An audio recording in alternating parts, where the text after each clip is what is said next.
Di antara kabut gunung dan sunyi ladang desa, Indonesia menyimpan kisah-kisah perempuan yang tak sekedar legenda.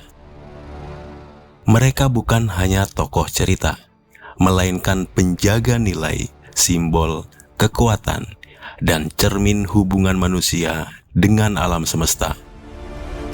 Malam ini, kita akan menelusuri dua sosok perempuan mistis yang lahir dari tanah dan kepercayaan yang berbeda, namun sama-sama disucikan oleh masyarakatnya. Dewi Anjani, penguasa gaib Gunung Rinjani, dan Nyi Gadung Melati, penjaga halus alam Jawa yang lembut sekaligus berbahaya. Dua nama, dua wilayah, dua wajah kekuatan perempuan Nusantara.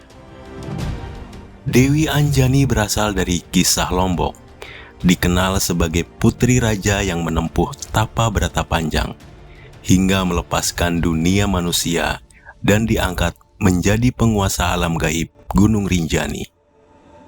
Ia bukan makhluk yang lahir dari dendam, melainkan dari pengorbanan dan pencarian suci.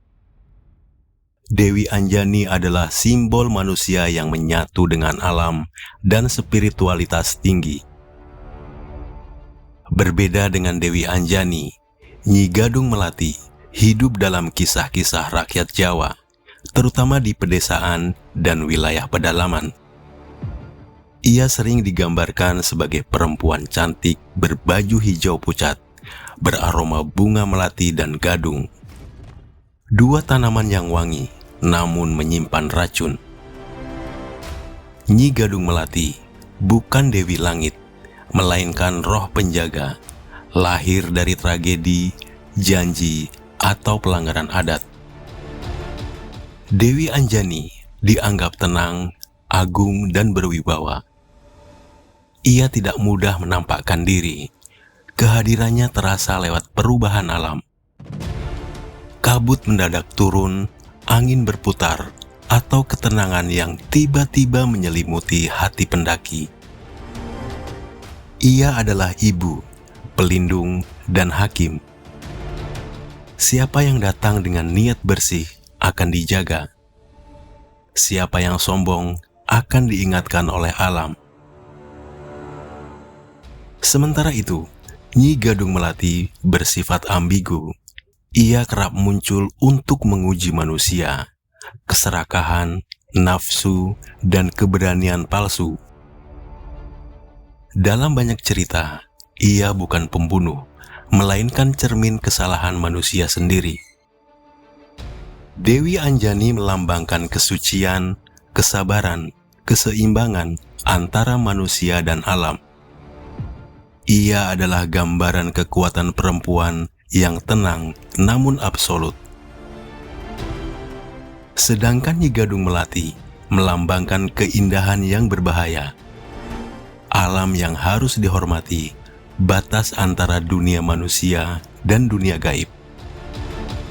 Jika Dewi Anjani adalah gunung yang diam namun kokoh, maka Nyi Gadung Melati adalah ladang sunyi yang tampak ramah, namun tak boleh dilanggar sembarangan. Di Gunung Rinjani, masyarakat Sasak masih melakukan ritual adat seperti mulang pakelem, persembahan kepada penjaga gunung dan danau. Sesajen berupa hasil bumi, kain, dan doa yang dipersembahkan bukan untuk meminta kekayaan, melainkan keselamatan dan keseimbangan. Pendaki pun sering diperingatkan, jaga ucapan, jaga sikap, karena Dewi Anjani diyakini selalu mengawasi. Sementara itu, ritual yang berkaitan dengan Nyi Gadung Melati bersifat lebih sederhana dan sunyi. Masyarakat desa biasa meletakkan sesaji di ladang atau pohon tua, membakar kemenyan di malam tertentu, menghindari menyebut namanya sembarangan. Bukan untuk memuja, melainkan menghormati batas. Dewi Anjani adalah kekuatan yang diangkat, Nyi Gadung Melati adalah kekuatan yang menetap. Satu disembah dengan upacara besar, yang lain dihormati dengan keheningan.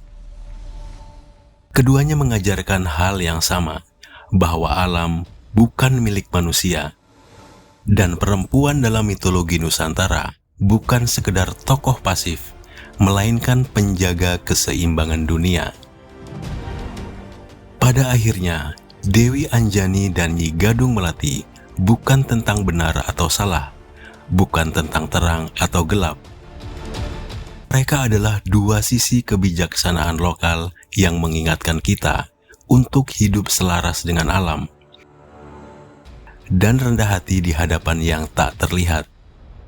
Karena di Nusantara, yang sakral tidak selalu tampak, dan yang lembut seringkali menyimpan kekuatan besar. Apakah menurutmu Dewi Anjani adalah pelindung atau Nyi Gadung Melati adalah peringatan alam? Tulis versimu di komentar. Jangan lupa subscribe agar kisah-kisah yang tak terlupakan tidak benar-benar hilang.